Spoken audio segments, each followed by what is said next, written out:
Quando a luz de Cristo se aproxima das áreas mais escuras da vida humana. Há resistência, há angústia, há até um certo tipo de desespero, porque a santidade expõe o que está oculto. Ela ilumina o que se tentou esconder por tanto tempo. E essa exposição, embora dolorosa, é o começo da cura. Neste capítulo da história, vemos que o mal não reina com liberdade absoluta. Ele domina enquanto não é confrontado. Ele fala alto enquanto não encontra oposição. Mas quando Cristo chega, até a legião se curva. Quando ele fala, até os grilhões do invisível se rompem. E quando ele permanece, as estruturas do inferno são abaladas. O que está prestes a acontecer será ainda mais assustador. Não pelo que os demônios fazem, mas pelo que revelam. O nome que será dito logo adiante trará à tona uma dimensão ainda mais profunda do que está em jogo. Porque até aqui falava-se de um homem possuído. Mas nos próximos instantes descobrir-se-á que há uma multidão operando ali. E esse reconhecimento lançará luz sobre o verdadeiro tamanho da batalha que está sendo travada e sobre a glória ainda maior de quem já venceu. Legião, a estrutura do mal. Jesus olha para o homem que grita diante dele, tomado por vozes que não são suas, e então pergunta com calma: qual é o teu nome? Não é apenas uma pergunta por identificação, é um chamado à exposição. É a luz penetrando as camadas mais profundas da opressão. Quando Jesus pergunta, não, está buscando informação, está provocando revelação. E o que sai daquela boca não é o nome de um indivíduo, mas a confissão de um sistema inteiro. Legião é o meu nome, porque somos muitos. Marcos, capítulo 5, versículo 9. Essa resposta é uma das declarações mais perturbadoras de toda a Escritura. Legião. Uma palavra que não apenas indica número, mas organização, domínio e guerra. No contexto romano, uma legião era uma unidade militar composta por cerca de 6.000 soldados, bem treinados, disciplinados e comandados por estruturas hierárquicas rígidas. Ao usar esse termo, os demônios não estão apenas dizendo que são muitos, estão revelando que operam em ordem, com comando, com estratégia. Eles não agem de forma aleatória, agem como um exército. Isso nos lança numa compreensão mais profunda do que é a atuação das trevas. O mal, na Bíblia, não é apresentado como caos sem forma, mas como um reino estruturado, com autoridades, poderes, principados e dominadores. Efésios capítulo 6, versículo 12, reforça isso ao dizer: porque não temos que lutar contra a carne e o sangue, mas sim contra os principados, contra as potestades, contra os príncipes das trevas deste século. O apóstolo Paulo descreve um sistema de opressão espiritual organizado, estratégico, com níveis de influência. Exatamente o que está diante de Jesus naquele momento. A presença de uma legião dentro de um único homem é uma imagem extrema do que a possessão pode causar quando não há resistência espiritual. Esse homem não estava apenas perturbado, ele estava tomado por uma força coletiva, um sistema de espíritos que haviam destruído sua identidade, apagado seu nome, consumido sua personalidade. Ele não se lembrava mais de quem era. Sua voz havia sido sequestrada, e agora o que falava através dele era a estrutura do inferno. Isso também aponta para a profundidade do cativeiro humano quando se rompe todo vínculo com a presença de Deus. A ausência da luz permite que o inimigo se estabeleça com raízes profundas. E quanto mais tempo permanece, mais ele se fortalece, mais ele domina, mais ele se organiza. A legião não é apenas um número, é o retrato do domínio total. Uma alma sem espaço, sem direção, sem liberdade. Tudo nela ocupado por invasores espirituais. E, no entanto, diante de Jesus, mesmo essa estrutura desmorona. Porque, embora sejam muitos, embora estejam organizados, embora tenham se assentado naquele corpo como senhores, não suportam o olhar do verdadeiro rei. A autoridade de Jesus não precisa de exércitos visíveis. Sua presença é suficiente para desestabilizar todo o edifício do mal. Antes de continuarmos, se este conteúdo tem abençoado sua vida, curta, comente e compartilhe. Seu amém nos comentários faz toda a diferença para alcançarmos mais pessoas. Se inscreva no canal e, se quiser abençoar o canal, deixe um valeu demais de qualquer valor ou se torne membro. Assim, continuamos investindo em pesquisa e melhorias para abençoar ainda mais a sua vida. Continuando, essa cena escancara uma verdade que muitas vezes se esquece. O diabo não governa com soberania. Ele domina onde não há resistência. ele oprime onde não há presença de Deus. Mas quando Cristo chega, até a legião se dobra. Eles reconhecem que não têm controle sobre seu próprio destino. Eles não negociam com arrogância. Eles imploram com desespero. Marcos capítulo 5, versículo 10 diz: "E rogava-lhe muito que os não enviasse para fora daquela província." Esse pedido é assustador em si. Os demônios não querem sair daquele território. Há algo naquela região que os mantém, que os atrai, que lhes dá liberdade de atuação. Talvez práticas antigas, talvez ausência de fé, talvez uma cultura que abriu as portas para as trevas e nunca mais as fechou. O fato é que eles estão territorializados, não estão ali por acaso. Eles dominam aquele ambiente e querem permanecer. Essa parte do texto nos remete à realidade das chamadas fortalezas espirituais. Locais onde o mal opera com facilidade, onde sua presença é tolerada e até, em alguns casos, alimentada. Jesus está ali não apenas para libertar um homem, mas para romper com uma fortaleza. A presença dele é uma invasão, uma tomada de território, um rompimento de ciclos antigos. E os demônios sabem que, se forem expulsos, perdem não apenas um corpo, mas uma posição. O pedido para permanecer na província mostra o apego territorial das entidades espirituais. Revela que, mais do que um hospedeiro, eles querem domínio sobre uma região. E esse domínio se dá por legalidades espirituais.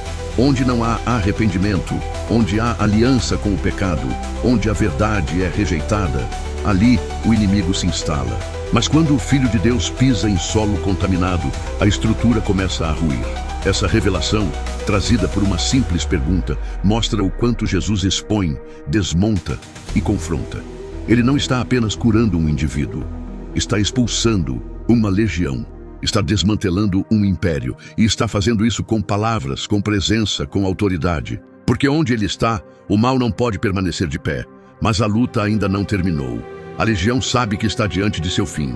E o que acontece a seguir vai mostrar até onde eles estão dispostos a ir para não desaparecerem. Porque se não puderem mais dominar aquele homem, tentarão se alojar em qualquer outro lugar, em qualquer outro ser, porque para os espíritos imundos, perder território é uma sentença, e eles estão dispostos a tudo para evitá-la. O colapso dos porcos e o medo da luz. O pedido dos demônios não é apenas um clamor por sobrevivência. É um ato de desespero estratégico. Eles sabem que não podem permanecer naquele homem, mas suplicam para entrar em outro lugar. Manda-nos para aqueles porcos, para que entremos neles, dizem, como relatado em Marcos capítulo 5, versículo 12. É uma transferência, uma última tentativa de evitar o exílio. Não buscam redenção, buscam abrigo. Qualquer abrigo. A escolha dos porcos não é aleatória. Eles representam mais do que simples animais. Em contexto judaico, os porcos eram impuros, proibidos pela lei. A própria criação de porcos naquela região já denunciava um afastamento dos padrões de santidade. Era sinal de decadência espiritual.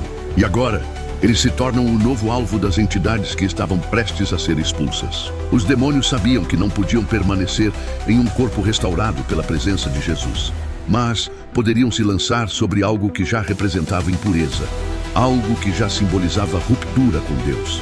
Jesus permite. Essa permissão é um dos momentos mais intrigantes do texto, porque ele, que tinha autoridade para lançá-los no abismo, concede que entrem nos porcos. A resposta está na pedagogia divina. Há uma lição ali, um testemunho visual e irreversível do que aqueles espíritos realmente são. Jesus não apenas expulsa, ele revela, ele expõe, ele permite que a natureza destrutiva da legião se manifeste de forma inquestionável. E assim que os demônios entram nos porcos, uma cena impressionante se desenrola. 2.000 animais enlouquecem, correm em desespero e se lançam de um precipício, mergulhando nas águas e morrendo afogados. Marcos capítulo 5, versículo 13, narra: "E os espíritos imundos, saindo, entraram nos porcos, e a manada se precipitou por um despenhadeiro no mar, eram quase 2.000, e afogaram-se no mar." O mar, que havia tentado impedir a travessia de Jesus, agora engole os corpos daqueles que foram tomados pelas mesmas trevas.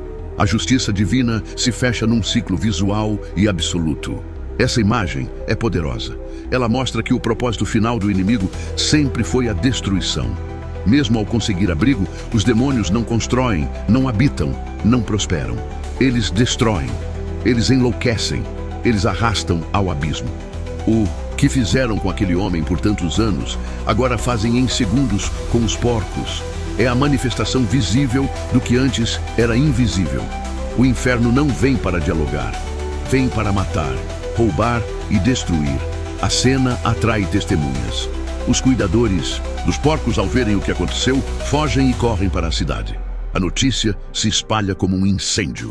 E quando os moradores da região chegam até Jesus, encontram uma cena oposta ao caos anterior. O homem que antes gritava, corria e se feria, agora está sentado, vestido e em perfeito juízo. Mas o que causa espanto não é apenas a transformação, é a reação da multidão. Eles não celebram, eles não louvam, eles não agradecem, eles têm medo. Marcos capítulo 5, versículo 15, registra: "E foram ter com Jesus e viram o endemoniado, o que tivera a legião, assentado, vestido e em perfeito juízo, e temeram." A libertação foi tão impactante quanto a possessão. O milagre foi tão escandaloso quanto o tormento. Mas ao invés de se maravilharem com a cura, os moradores se assustam com o poder que foi revelado. A luz, que deveria trazer esperança, causa desconforto, porque ela desestabiliza, ela quebra o controle, ela exige decisão. Esse medo não é apenas reverente, é defensivo. É o medo de quem não quer mudança, de quem se acostumou com o caos, de quem prefere a presença de demônios do que a presença de um Salvador que transforma tudo. O prejuízo econômico com os porcos talvez tenha pesado, mas mais do que isso, pesou o confronto espiritual. A presença de Jesus desmascarou o estado daquela terra. Ela estava em paz, mas era uma paz com as trevas, uma paz de silêncio sepulcral. E agora, a luz havia exposto o que estava escondido. A libertação daquele homem foi para aquela cidade uma ameaça. E isso revela uma das verdades mais duras do Evangelho. Nem todos querem ser livres, nem todos querem a presença de Jesus. Porque quando ele chega, nada permanece igual. E há quem prefira a segurança do pecado à instabilidade da transformação. O medo dos gadarenos é o mesmo que assombra corações até hoje. Medo do poder de Deus, medo de perder o controle, medo de que a luz revele demais. E por isso, muitos ainda pedem que Jesus vá embora, assim como farão aqueles moradores no instante seguinte. Mas por ora, o contraste está diante de todos. Um homem antes possuído por uma legião, agora pacificado, enquanto toda uma cidade se agita, inquieta, perturbada pela presença da luz. O homem que um dia gritou entre os túmulos agora está sentado com roupas limpas, a mente clara e os olhos fixos naquele que o libertou. Nenhuma corrente o prende, nenhum espírito o controla. O que antes era um corpo habitado por destruição, agora é morada da paz. Sua postura revela algo que vai além da cura física ou emocional. Ele está em repouso. Não apenas o repouso do corpo cansado, mas o repouso da alma restaurada. Os moradores da região, ao verem aquela cena, não compreendem a magnitude do que aconteceu. Eles veem um milagre e pedem que o autor do milagre vá embora. E Jesus, em sua humildade, não insiste. Ele não obriga ninguém a recebê-lo. Ele entra onde é convidado e sai onde é rejeitado. Mas antes de partir, um pedido ecoa com sinceridade e intensidade. Aquele homem, agora liberto, implora para ir com ele. Marcos, capítulo 5, versículo 18, descreve: "E entrando ele no barco, rogava-lhe o que fora endemoniado que o deixasse estar com ele." É um clamor diferente de todos os anteriores. Não é um pedido de libertação, nem de socorro. É um pedido de comunhão. A alma, agora livre, anseia por permanecer junto à fonte que lhe deu vida. Há uma conexão entre o liberto e o libertador, que não pode mais ser quebrada. Ele quer seguir, aprender, servir. Seu coração foi transformado, mas Jesus não o permite. E a razão revela um propósito ainda mais profundo. Marcos capítulo 5, versículo 19, registra a resposta do mestre: "Vai para a tua casa, para os teus, e anuncia-lhes quão grandes coisas o Senhor te fez, e como teve misericórdia de ti." Jesus o envia de volta, não como alguém rejeitado, mas como um missionário, um pregador, um sinal vivo do poder de Deus entre os gentios. Essa é a primeira vez nos evangelhos que alguém é comissionado por Jesus a pregar fora do território judeu. Um homem que, até pouco tempo, era considerado um caso perdido, torna-se o primeiro anunciador do evangelho naquela região. Não com teologia refinada, não com discurso ensaiado, mas com a própria vida como testemunho. A transformação que ele carrega é a mensagem. O que Jesus fez em sua alma é suficiente para abalar qualquer resistência. O texto diz que ele foi, e mais do que isso, obedeceu. Marcos capítulo 5, versículo 20, afirma: e ele foi, e começou a anunciar em Decápolis quão grandes coisas Jesus lhe fizera, e todos se maravilhavam. A Decápolis era uma confederação de 10 cidades gentílicas, um território vasto e profundamente influenciado pela cultura grega. Ali, onde não se falava de Messias, onde o nome de IKHWH era distante, a voz daquele homem agora ecoava com autoridade. Ele falava de um encontro que havia mudado tudo. O contraste é poderoso. A voz que antes gritava por tormento, agora proclama libertação. Os pés que corriam entre sepulcros, agora percorrem cidades para levar esperança. Os olhos que antes só viam escuridão, agora brilham com o reflexo da luz que os alcançou. A vida que antes era um campo de batalha, agora é instrumento de reconciliação. Esse envio revela também uma dimensão do reino de Deus que não pode ser ignorada. Jesus não veio apenas para libertar, veio para transformar libertos em testemunhas. Ele não apenas cura, ele comissiona. Cada pessoa alcançada pela graça é também chamada a levar essa graça adiante. E a história desse homem mostra que não há passado escuro o suficiente que impeça alguém de se tornar portador da luz.